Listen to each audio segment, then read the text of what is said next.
नमस्कार, सत श्री अकाल, जय भीम, जय जोहर। आप देख रहे हैं जनता पत्रिका। अगर आपने अभी तक हमारे चैनल को सब्सक्राइब नहीं किया तो चैनल को सब्सक्राइब करें, वीडियो को लाइक करें, कमेंट करें और शेयर करें। बेल आइकन का बटन प्रेस करना ना भूलें ताकि हमारी हर वीडियो की नोटिफिकेशन आपको मिलती रहे। जय भीम। संत शिरोमणि सदगुरु रविदास जी महाराज जी के चरणों में कोटि कोटि नमन करते हुए, सिंबल ऑफ नॉलेज बाबा साहब डॉक्टर भीमराव अम्बेडकर साहब के चरणों में कोटि कोटि नमन करते हुए, बहुजन समाज को एक नई ताकत देने वाले माननीय कांशीराम साहब के चरणों में कोटि कोटि नमन करते हुए बात करते हैं खतौली उपचुनाव की। खतौली में चुके हैं और उन्हें कोर्ट के माध्यम से सजा सुनाई गई। कोर्ट ने उन्हें दोषी करार दिया तो उन्हें जेल भेज दिया गया। लेकिन भाजपा की चाल देखिए, भाजपा की मानसिकता देखिए। इस प्रदेश में एक ऐसी सरकार जो पूरी तरह से युवाओं का रोजगार छीनने पर लगी है, जो पूरी तरह से इस देश के अंदर गरीब मजलूम को सताने पर लगी है, जो पूरी तरह से इस प्रदेश इस देश के अंदर किसान मजदूर को सताने पर लगी है। आज उसी भाजपा, उसी भारतीय जनता पार्टी ने उन्हें उसी परिवार में महिला को टिकट देकर ये साबित कर दिया कि भारतीय जनता पार्टी में ऐसे लोगों की आवश्यकता है जो इस देश में नफरत की राजनीति करते हैं, जो इस देश के अंदर भाईचारे को खत्म करते हैं। हुआ कि नहीं हुआ खतौली विधानसभा में ऐसा ही? आज पुनः राष्ट्रीय लोकदल, आजाद समाज पार्टी और सपा के गठबंधन से एक प्रत्याशी आपके बीच में है। मैं आपके बीच में वोट अपील करने के लिए आया हूं। वोट अपील करने के लिए इसलिए आया हूं कि ये जो गठबंधन हुआ है, ये गठबंधन भाई चंद्रशेखर आजाद ने आप लोगों के भरोसे, क्योंकि यहां उपचुनाव में आज तक हम किसे वोट देता है किसे नहीं देता है, मैं इस पर चर्चा करने के लिए नहीं आया। लेकिन अन्य पार्टी का कोई प्रत्याशी नहीं है।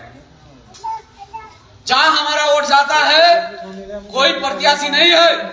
तो अब आपको सोचना पड़ेगा, आपको समझना पड़ेगा कि भाई एडवोकेट चंद्रशेखर आजाद एक ऐसा साथी जो पूरे देश के अंदर बहुजन समाज की आवाज को बुलंद करता है, जो पूरे देश के अंदर माताओं बहनों पर हो रहे अत्याचार के खिलाफ सीना तान कर खड़ा हो जाता है।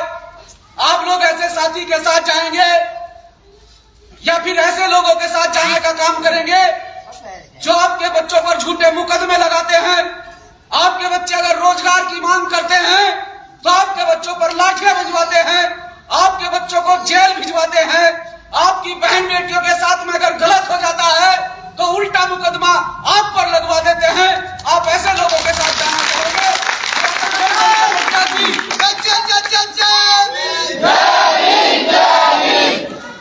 या गठबंधन के प्रत्याशी मदन भैया के साथ जाना चाहोगे? साथियों, मैं इसलिए आपको कहना चाहता हूं, बताना चाहता हूं कि यहाँ दो प्रत्याशी हैं, बाकी प्रत्याशियों की गिनती नहीं है। यहाँ दो प्रत्याशियों के बीच में चुनाव है, दो प्रत्याशियों के बीच में चुनाव है। एक प्रत्याशी गठबंधन का प्रत्याशी जो खतौली विधानसभा से पैगाम देगा भाईचारे का, जो खतौली विधानसभा से जीतकर 2024 के चुनाव में पूरे देश के अंदर एक भाईचारे का पैगाम देगा। और ये जो गठबंधन खतौली सीट से हुआ है, इस गठबंधन के माध्यम से इस उत्तर प्रदेश की सरकार को उखाड़ फेंकने का काम भाई चंद्रशेखर आजाद और राज्य लोकदल के राष्ट्रीय अध्यक्ष जयंत चौधरी जी और सपा के राष्ट्रीय अध्यक्ष अखिलेश यादव जी करने का काम करेंगे। लेकिन साथियों, इस गठबंधन को मजबूत करने के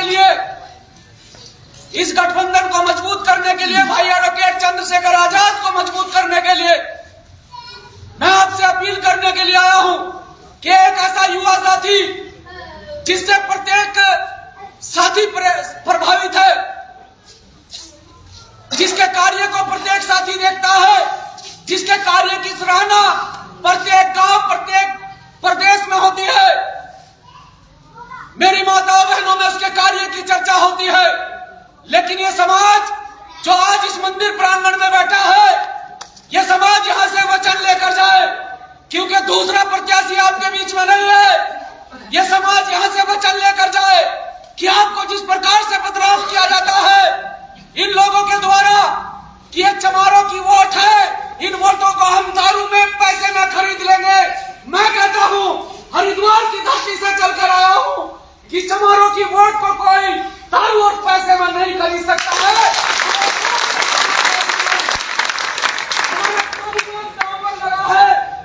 और स्वाभिमान, जहाँ किसी के स्वाभिमान पर बात आ जाए, खासतौर से मैं अपने समाज की बात कर रहा हूँ। यह समाज वो समाज है कि इस समाज ने इस देश की तरक्की के लिए बहुत बलिदान दिया है, और जब बात इस समाज के स्वाभिमान पर आ जाए तो यह समाज कभी पीछे नहीं हटता है।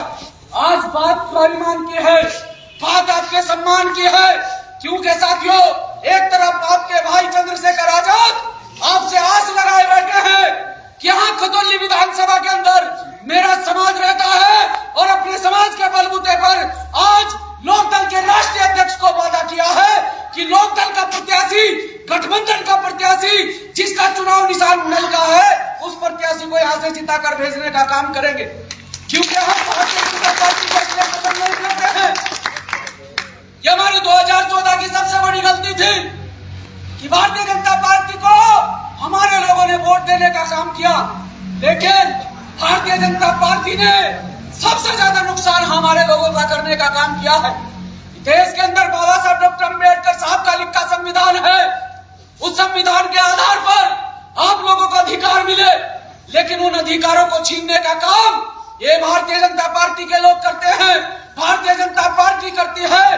तो इसलिए आपको बताना चाहता हूं कि साथियों आने वाली 5 तारीख को जब आप अपने बूथ पर वोट डालने के लिए जाए तो एक बार देखना भाई एडवोकेट चंद्रशेखर आजाद के संघर्ष को, याद करना शब्बीरपुर की घटना को, याद करना हाथरस की घटना को, याद करना उत्तराखंड की घटना को, याद करना राजस्थान की घटना को कि एक मटके को सब लोग छू सकते हैं, लेकिन आज भी ऐसी व्यवस्था है कि एक मटके में रखे पानी को आपका बच्चा नहीं पी सकता है। यह इस देश की व्यवस्था है, लेकिन इस देश की व्यवस्था को परिवर्तित करने के लिए क्या आप चंद्रशेखर आजाद को मरने के लिए, पिटने के लिए, मुकदमे खाने के लिए सड़क पर अकेला छोड़ देना? बताइए। अगर आप चंद्रशेखर आजाद जैसे नेता को मजबूत करते हैं, और भाई चंद्रशेखर आजाद जिस दिन मजबूत हो जाएंगे तो ये जो लड़ाई आज सड़कों पर लड़ी जा रही है, वो लड़ाई इस उत्तर प्रदेश की विधानसभा में लड़ी जाएगी, वो लड़ाई संसद के अंदर लड़ी जाएगी, और जिनके लड़ाई लड़ने वाले विधानसभा और संसद के अंदर होते हैं उन्हें सड़कों पर आने की आवश्यकता नहीं पड़ती। लेकिन आज स्थिति ऐसी है कि समाज के लोग समझने के लिए तैयार नहीं है।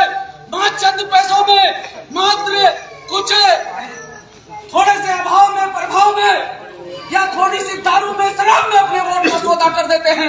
बाबा साहब डॉक्टर अम्बेडकर साहब ने कहा था कि वोट की रक्षा, ये बाबा साहब डॉक्टर अम्बेडकर साहब ने आपको अधिकार दिए हैं, ये अधिकार ऐसे ही नहीं मिले हैं। उस व्यक्ति ने इतना संघर्ष किया आपको अधिकार मिले कि वोट की रक्षा बहन बेटी की सुरक्षा से ज्यादा होनी चाहिए, उसकी रक्षा से ज्यादा होनी चाहिए, क्योंकि जो व्यक्ति अपनी वोट का कीमत समझता है और अपनी वोट को सही इस्तेमाल करता है, और अपनी वोट का सही इस्तेमाल करके अपना नेतृत्व सही चुनता है, और भाई एडवोकेट चंद्रशेखर आजाद जैसे नेता का चयन करता है, क्या उठा सकता है आपकी बहन बेटी पर कोई उंगली? नहीं उठा सकता है। तो इसलिए कहना चाहता हूं मेरे नौजवान साथियों, आपसे अपील करने के लिए आया हूं, उत्तराखंड हरिद्वार की धरती से चलकर अपनी माताओं बहनों से अपील करने के लिए आया हूं कि आने वाली 5 तारीख को आप जब अपने पोलिंग बूथ पर जाए तो नलके के सामने वाला बटन दबाकर भाई एडवोकेट चंद्रशेखर आजाद को मजबूत करने का काम करें, और यहाँ से मदन भैया को भारी मतों से जिताकर विधानसभा में भेजने का काम करें। हम कहते हैं और आपसे वादा करते हैं कि आपका कोई भी काम, किसी भी स्तर का काम हो, वैसे तो भीम आर्मी के साथी इतने मजबूत हैं कि आपका काम, आप जब भी भीम आर्मी को याद करते हो, आपके बीच में 24 घंटे भीम आर्मी के साथी हाजिर रहते हैं, आजाद समाज पार्टी के साथी हाजिर रहते हैं। लेकिन आपसे वादा करते हैं कि कोई भी उनके स्तर का काम होगा, आप हमें याद करना, आप हमारे कार्यकर्ताओं को याद करना, आपका काम नहीं रोका जाएगा। लेकिन इतना कहना चाहता हूँ कि बुराइयों को त्यागो, मंदिर प्रांगण में बैठे हो, जो हमारे साथ है वो हाथ खड़ा करना, जो हमारे साथ है, इस गठबंधन के साथ है, वो हाथ खड़ा करना। मंदिर प्रांगण में बैठे हो, संत शिरोमणि सतगुरु रविदास महाराज के घर में बैठे हो, वो हाथ खड़ा करना जो इस गठबंधन के साथ है, जो एडवोकेट चंद्रशेखर आजाद के साथ है।